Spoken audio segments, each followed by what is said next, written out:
A company from New Zealand hopes to make Burns Flat, Oklahoma, population 1,916, a major hub for suborbital flights in the United States. Located about 100 miles west of Oklahoma City, this is big news for a small town. Jason Doyle joins us now with the details. Jason. Rich, the Oklahoma Space Industry Development Authority has been preparing for this moment for years as it retools a former military base to become a launch point for space research and industry.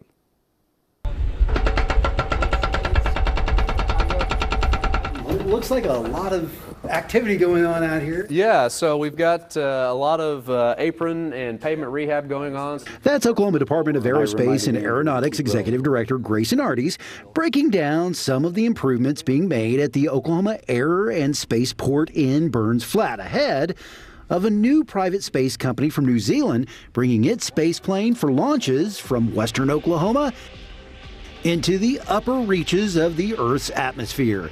Arties also serves as the CEO of the Oklahoma Space Industry Development Authority, or OETA. Lots of exciting activities happening both in the traditional aviation world, the aerospace world, and the space industry world, all happening here at the spaceport this week.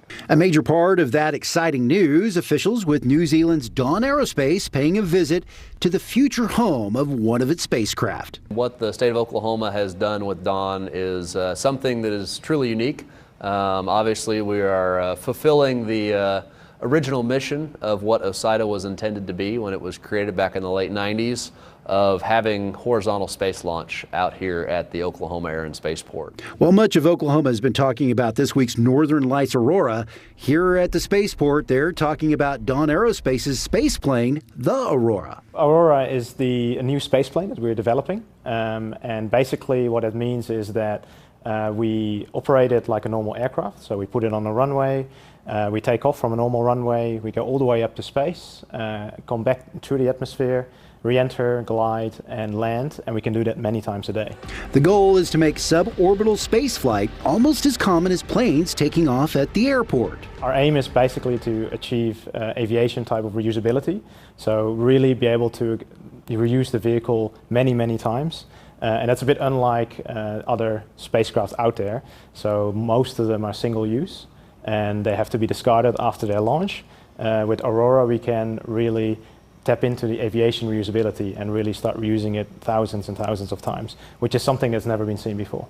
In just a couple of short years, Dawn Aerospace will take its Aurora aircraft down this runway to launch into space. And this runway is special because it's one of the longest concrete runways in the entire U.S.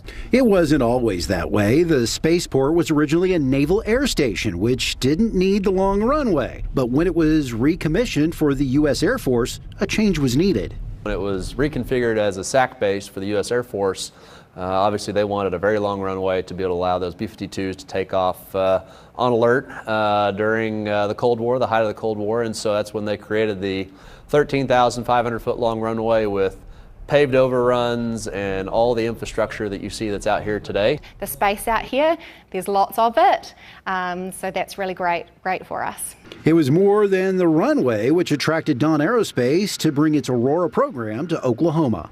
I think the exciting part about Oklahoma is the rich sort of aerospace heritage that you have, and the sharing and the vision of, developing the aerospace industry and getting a piece of this cutting edge technology.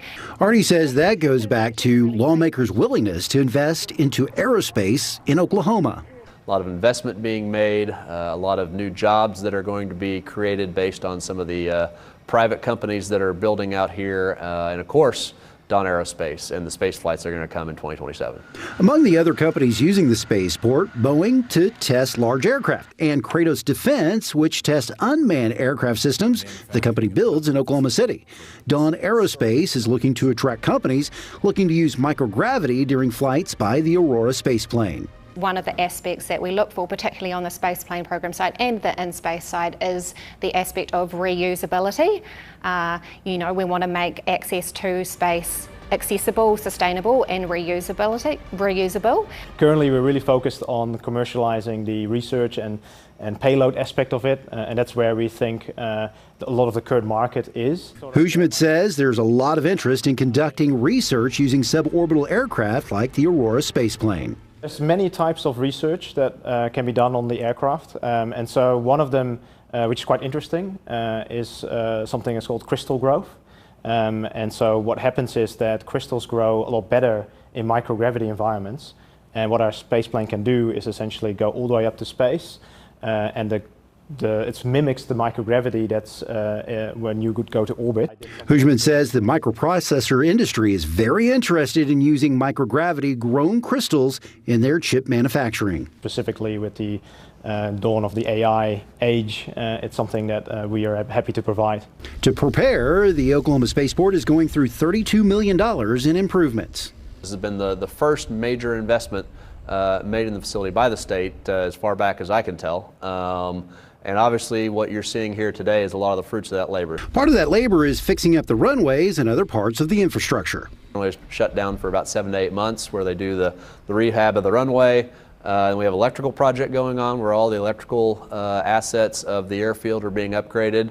And then lastly, we have a big water and wastewater project where we're improving the water and wastewater capabilities of the industrial park and the facility overall. Arties adds that these improvements are generating more interest in this Western Oklahoma Aerospace Industrial Park. Got a lot of interest in this facility over the last couple of years, and I think here in the next few years you'll see a lot of the fruits of that labor come true as more jobs and more interest keep coming out here to Western Oklahoma. Which means the 2-year countdown until Dawn Aerospace's first launch from Burns Flat is on. We're looking at the second quarter of 2027, roughly, as our first milestone in terms of the first flight here in Oklahoma. So yeah, there's a lot of excitement around that time frame. So we'll hope to see you there as well around that time. Currently, Dawn Aerospace is only conducting unmanned flights, but if the industry and the company continue on this path, it's not out of the question that manned flights could launch from the spaceport in the future.